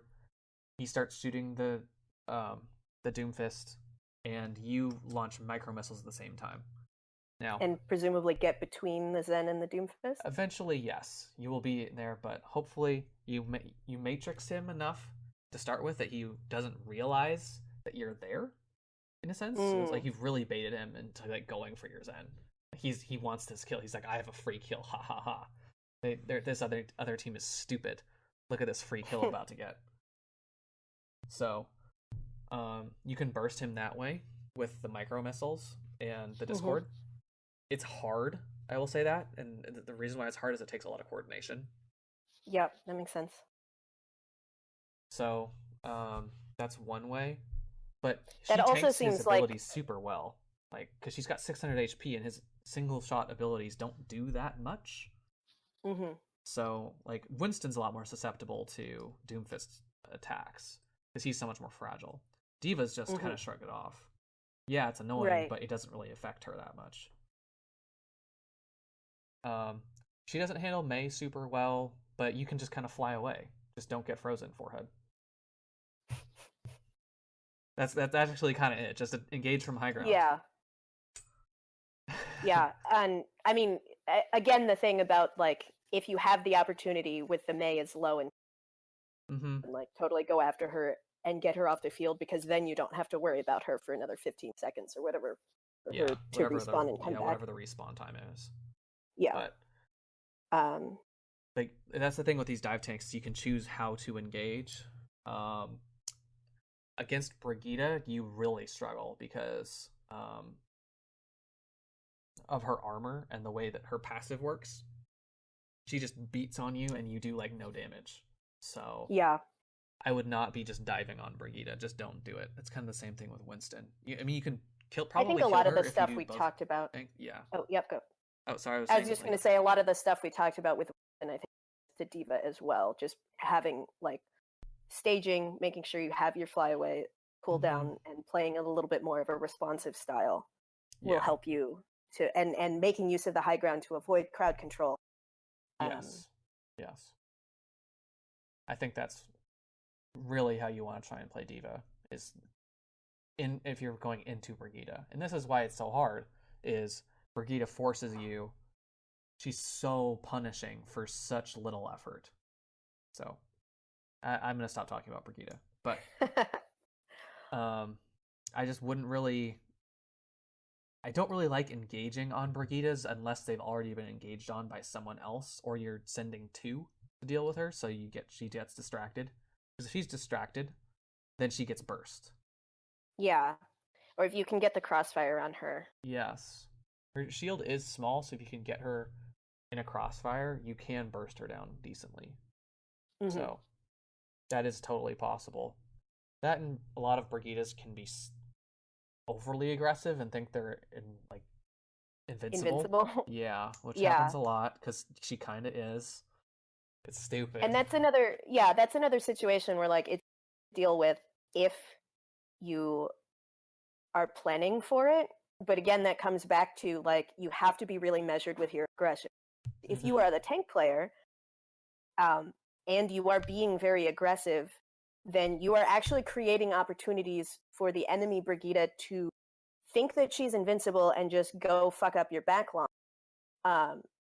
And because you weren't measured in your aggression and you didn't pay attention to that, you didn't actually create the situation where you can punish her for that. So she's getting away with something that she shouldn't be able to because you didn't account for that in your positioning and your aggression moderation. So like that's like if the enemy Brigitte is doing that, like awesome.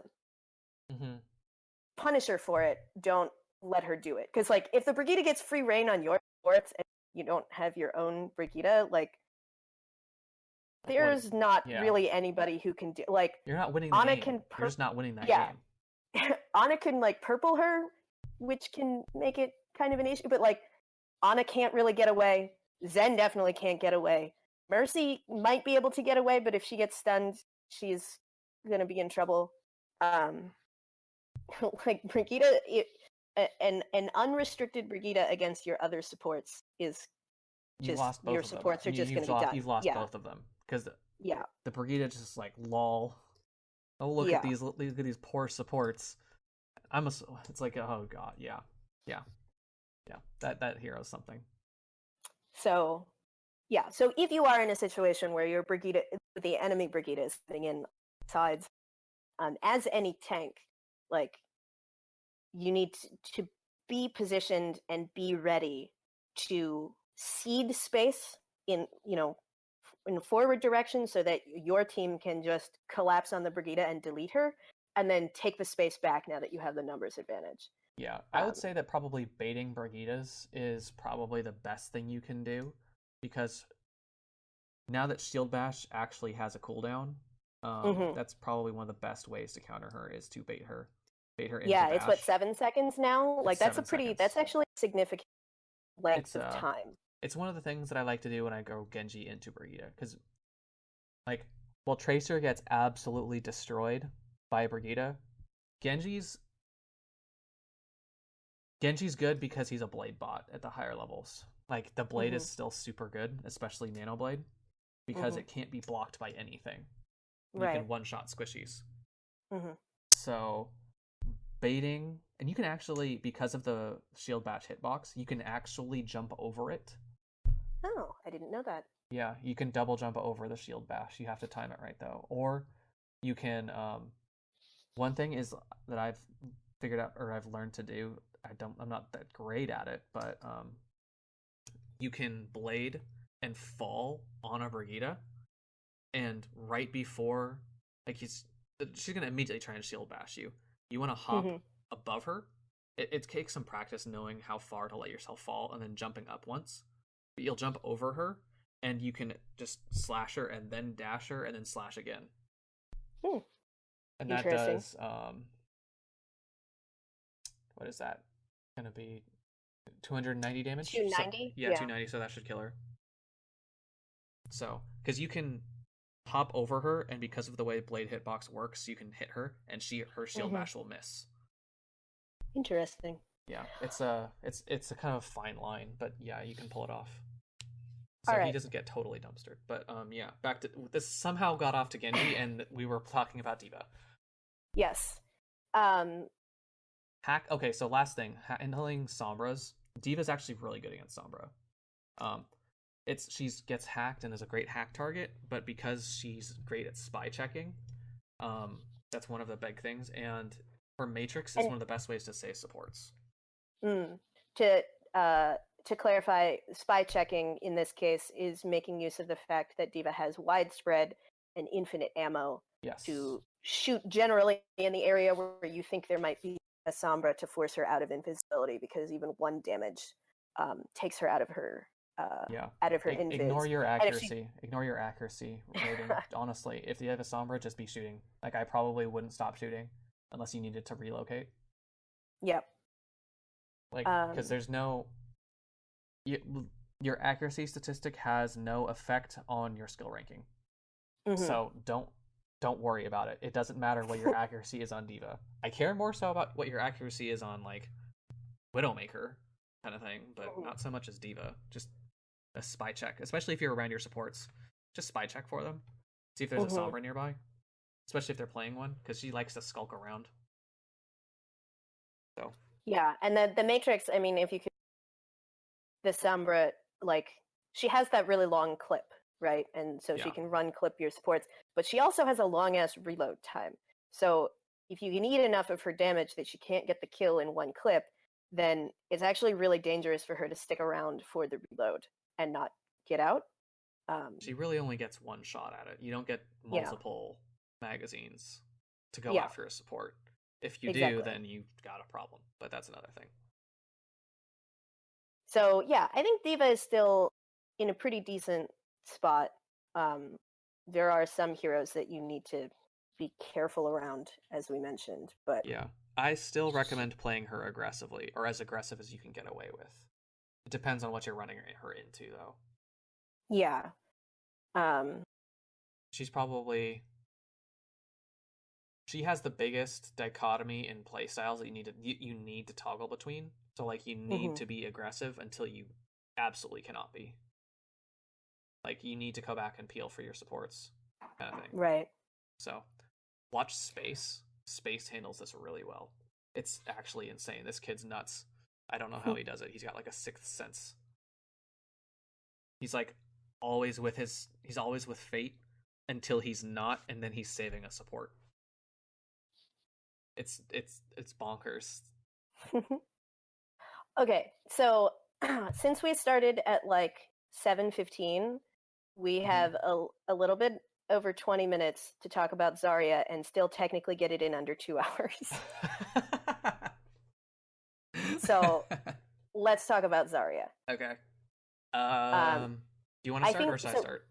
Well, I was going to say that aside from Zarya, the best, she has the only other abilities.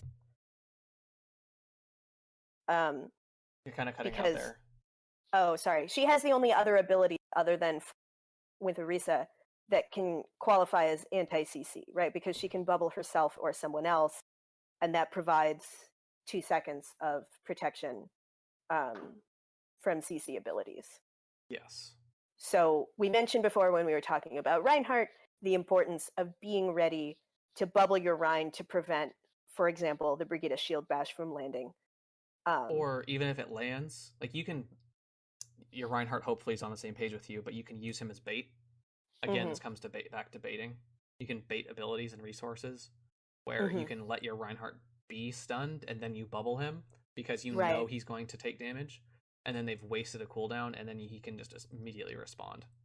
Right. And the shielding, I mean, it like the bubble isn't that big, but it does actually still provide some shielding to the people who are standing behind your Reinhardt. Plus, you should expect the damage to be coming into the Reinhardt anyway because it's been stunned. So it's a good way to, basically, again, about the baiting and waiting for the other team to be aggressive and then punishing them for it. Using the bubble, tanking that damage with the bubble, and then allowing your Rein to be aggressive. And when Brigitte doesn't have her shield bash, Reinhardt is actually quite good against her.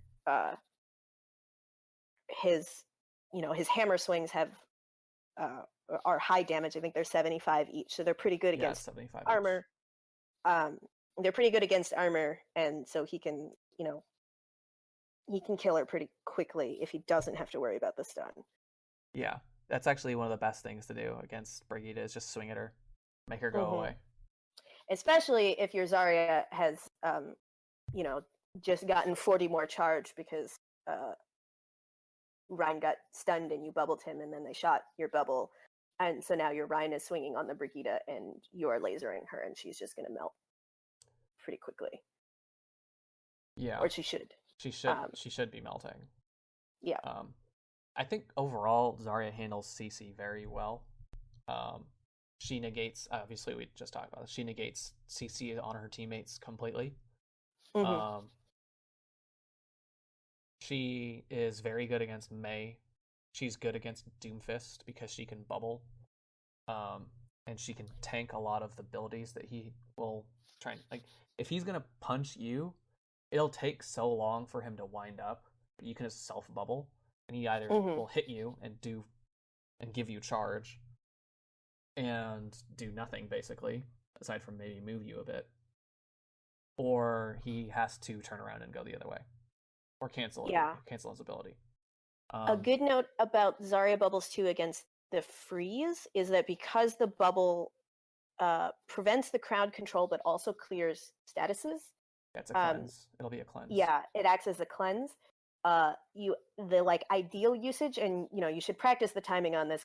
Do it too late, somebody still gets frozen. But it's like ideal usage is actually to bubble when someone is like partway frozen, because they get longer protection, because it completely undoes the like freeze progress that has been applied to them thus far. And then, your 2 seconds of protection / 200 damage worth of protection starts when the bubble happens. So it's a little bit of a micro thing, but if you can like pause just a little bit on the bubble, then you actually kind of effectively buy a little bit more protection. That can be really useful, especially if you're trying to help somebody slow get out of a blizzard, because they can be walking out of the blizzard and then you bubble them right before they actually freeze. And then, then they have 2 seconds, and then then she would have to start completely over unfreezing. So just a little micro note there. You should be able to just walk out of Blizzard at that point, though, with bubble. You should, yeah. Potentially the May is or whatever, but yeah. Yeah, I think the biggest thing for Zarya to worry about is actually hack. But she's not generally a priority hack target, so I wouldn't worry too much about it. The biggest thing to worry about is more EMP. Yeah, that's actually a good note. If you have a Zen on your team, you want to split from your Zen. So you don't want to stand near your Zen for EMP because both of you are priority EMP targets because of how shields work with EMP. So either you bait him or you go with your Reinhardt and UB bait. So they either EMP the tanks or they EMP the supports.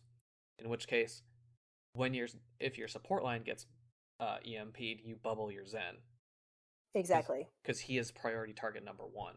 But if they EMP you, hopefully he has trance and they can just save you and it doesn't matter. One thing about EMP is if you bubble, if you know it's coming, so if the Sombra is really obvious about it, they toss a translocator in, then you can bubble and it strips bubble and gives you 40 charge. And it won't hit your shields. It Correct. breaks the bubble, but it won't strip your shields. So yeah, if you can pull it off, then getting the bubble is great. But it does, you do have to be tracking what she's doing pretty closely. Yeah.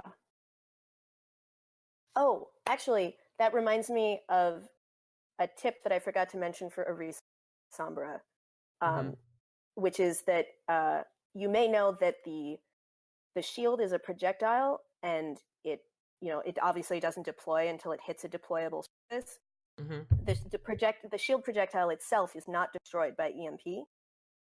So if you know that the EMP is coming, you can actually throw a shield up or bounce it up. Just throw it straight up and have it fall at your feet so it doesn't get EMP. Yeah, throw it straight up so that the EMP comes between when you shot it and when it lands, and then it will land with the shield up. You can also bounce it off a wall.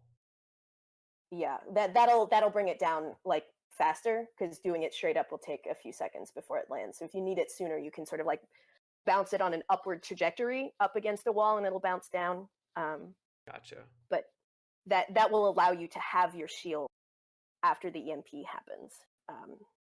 That's pretty cool.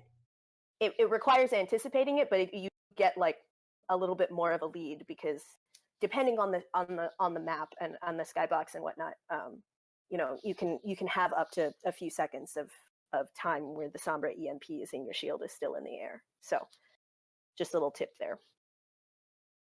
I like that. I don't know if I would ever remember it as a very not an experienced Orisa player, but cool to know. Sure. Is there any more we really want to talk about CC and Zarya? She handles it so well. She does handle it quite well. I think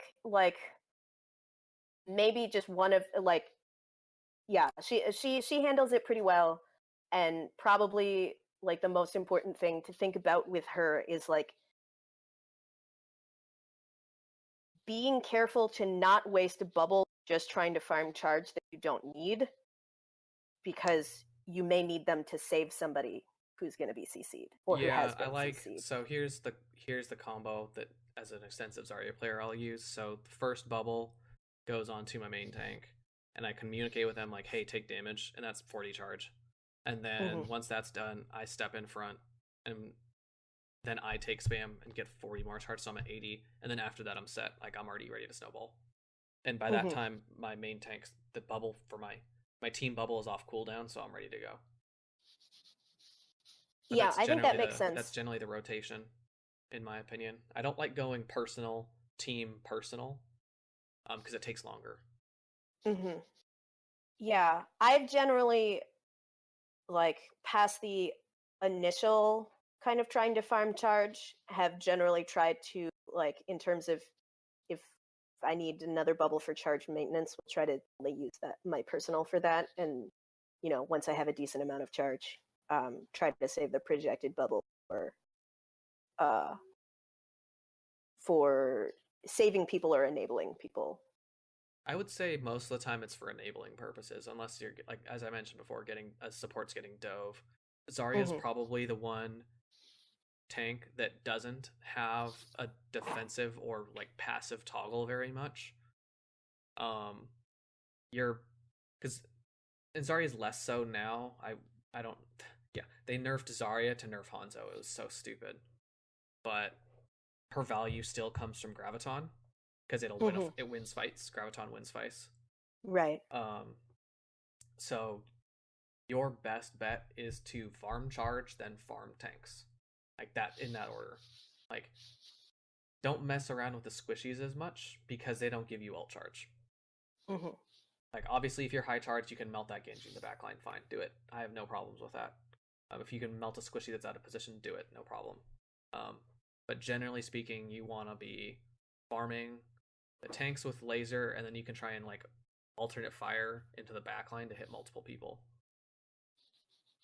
But that's like the way to like farm ultimate with Zarya. That's how you farm your ulti. But she doesn't have really a passive or defensive playstyle. That's not how Zarya functions. Best way to engage your target as Zarya is primary zap, secondary bomb, melee zap bomb. I think that maximizes DPS, yeah. Because you can, so you hit him a little bit with laser, and then you alternate fire, and you can cancel that with melee, and then you do this. Then you just rotate it over again with another primary, and then you just hit alternate fire. Yeah, if you wanted to farm a bunch of people that were like right next to each other, that's really good. If you want to burst someone, that's fine.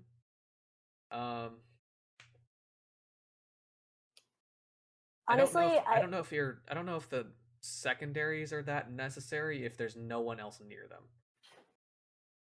I guess it'll go faster, but if you're that close with melee, you're also I guess it's a situational thing, but yeah, it's not bad advice at all. So there's also the thing about how you can do your secondary fire with like one left in your cannon. So yeah, that is a thing. So yeah, if you're running low, want to like just toss finish your but like I think the things about optimizing your DPS are like way high level. Like those are like second, third, fourth order considerations after like who do I bubble and when do I bubble and where do I stay.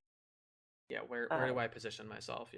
Yeah, those things are all significantly like learning how to do those things well will have a much bigger how to properly those will have a way bigger effect on your play than learning combos on how to maximize DPS with Zarya. Those are the things that you learn to optimize your play after you have the basics down. Yeah. Like really well already. So I wouldn't worry about that stuff too much if you're playing in you're like a gold Zarya, gold just don't even worry about that. Yeah. Yeah. Like the things you want to worry about are like, are you enabling aggression on your main tank? Do you have your bubbles available to save a squishy when you need it? Which involves being careful with your bubbles and being able to anticipate when something is coming in if you're the person who who's going to be able to do that and you're the only one. Are you keeping your charge up, and then are you actually doing anything with your charge? Keeping your charge up and staying alive, and then are you actually damage? Those are like way more important than whether you're getting the most damage out of a clip. Yeah, that's definitely true. Okay. Is there anything else you want to cover, Ossified? I think I'm ready to be done, unless I think Otters is the only one. So do you have any other last minute questions?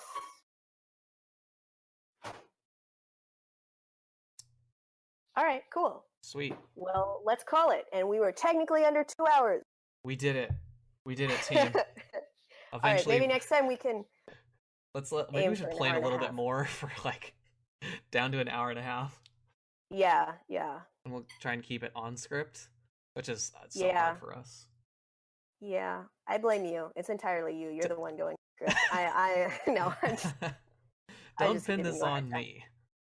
Well, maybe we'll plan with less than 10 minutes in advance time, and we'll do a better job definitely. Then. All right, I'm gonna go ahead and cut the recording here then. Yes, thanks for listening, and we'll get this posted up as soon as I can figure out how to cut the audio out.